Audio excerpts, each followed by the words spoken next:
नमस्कार. महाराष्ट्र योजना कॉर्नरमध्ये आपल्या सर्वांचे स्वागत आहे.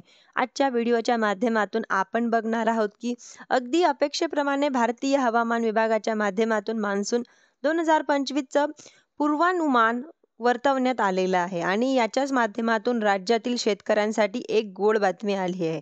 आजच्या व्हिडिओच्या माध्यमातून आपण जाणून घेण्याचा प्रयत्न करणार आहोत की यावर्षीचा मान्सून कसा राहील, कोणत्या भागांमध्ये अतिवृष्टी होऊ शकते, कोणत्या भागांमध्ये कमी पाऊस पडण्याची शक्यता आहे, हे सविस्तरपणे समजून घेण्याचा प्रयत्न करणार आहोत.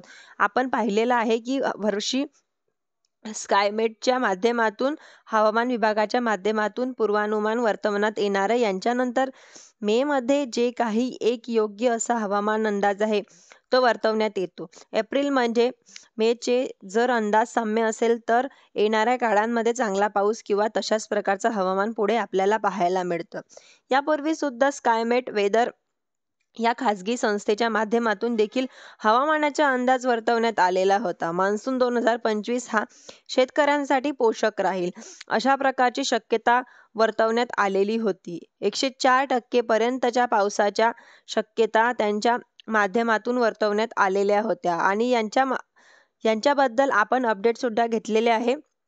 अखेर भारताच्या माध्यमातून भारतीय हवामान विभागाच्या माध्यमातून अधिकृत असा मान्सून पाऊस जाहीर करण्यात आलेला आहे की 2025 मध्ये 105% राहण्याची शक्यता वर्तवण्यात आलेली आहे. एकंदरीत 868 मिलीमीटर हा सरासरी पाऊस मानला जातो आणि यांच्यापेक्षा सुद्धा थोडा पाऊस जास्त राहण्याची शक्यता वर्तवण्यात आलेली आहे. यांच्यामध्ये आपण जर पाहिलं तर जे काही अनुमान वर्तवण्यात आलेले आहेत यांच्यामध्ये कमी पावसाच्या शक्यता या 2% पर्यंत राहतील अशी शक्यता वर्तवण्यात आलेली आहे. यांच्यामध्ये 90 ते 95% पावसाच्या 90% शक्यता वर्तवण्यात आलेली आहे. 96 ते 104 ज्याला सरासरी किंवा सामान्य पाऊस म्हणतो याच्या 30% शक्यता वर्तवण्यात आलेली आहे. तर सामान्यपेक्षा जास्त म्हणजेच की 105 ते 110% पर्यंत पाऊस राहण्याचा जवळपास 33% शक्यता वर्तवण्यात आलेली आहे. यांच्यामध्ये सुद्धा ज्या आपण अतिवृष्टी म्हणतो 110% पेक्षा जास्त जो म्हणतो तो पाऊस सुद्धा साधारणपणे 26% राहण्याच्या शक्यता वर्तवण्यात आलेल्या आहेत. अर्थी आपण जर पाहिलं तर 70 ते 75% जास्त शक्यता ही पावसाची आहे, म्हणजेच की सरासरीपेक्षा जास्त पावसाची वर्तवण्यात आलेली आहे.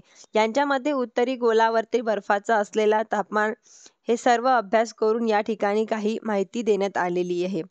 पलटीमीटर आपण जर महाराष्ट्राचं उदाहरण घेतलं तर महाराष्ट्रामध्ये मान्सूनच्या कालावधीमध्ये मराठवाड्यामध्ये अतिवृष्टी शक्यता वर्तवण्यात आलेली आहे. पूर्व विदर्भातील काही भागांमध्ये सुद्धा अतिवृष्टी होऊ शकते. यांच्यामध्ये मान्सून कालावधीमधील जर चित्र पाहिलं तर जून महिन्यामध्ये थोडासा पाऊस कमी असू शकते. जुलै ऑगस्टमध्ये यांच्या मोठ्या प्रमाणात वाढ होणार आहे. परत सप्टेंबरमध्ये हा पाऊस साधारणपणे होण्याची शक्यता आहे. यांच्यामध्ये जुलै आणि ऑगस्ट महिन्याचे पाऊस हा महाराष्ट्रामध्ये अतिशय मोठ्या प्रमाणात असण्याची शक्यता आहे. यांच्यामध्ये धाराशिव असेल, सोलापूर असेल, बीड असेल, अहिल्यानगर असेल या जिल्ह्यांमध्ये मोठ्या प्रमाणात अतिवृष्टीची शक्यता 2025 मध्ये वर्तवण्यात येत आहे.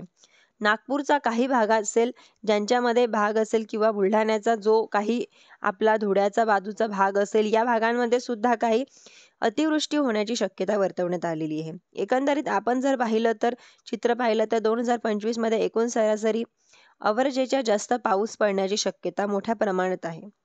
एकंदरीत पूर्ण चित्रांपैकी महाराष्ट्रामध्ये या पावसाचं प्रमाण हे सरासरीपेक्षा जास्त असण्याची शक्यता आहे.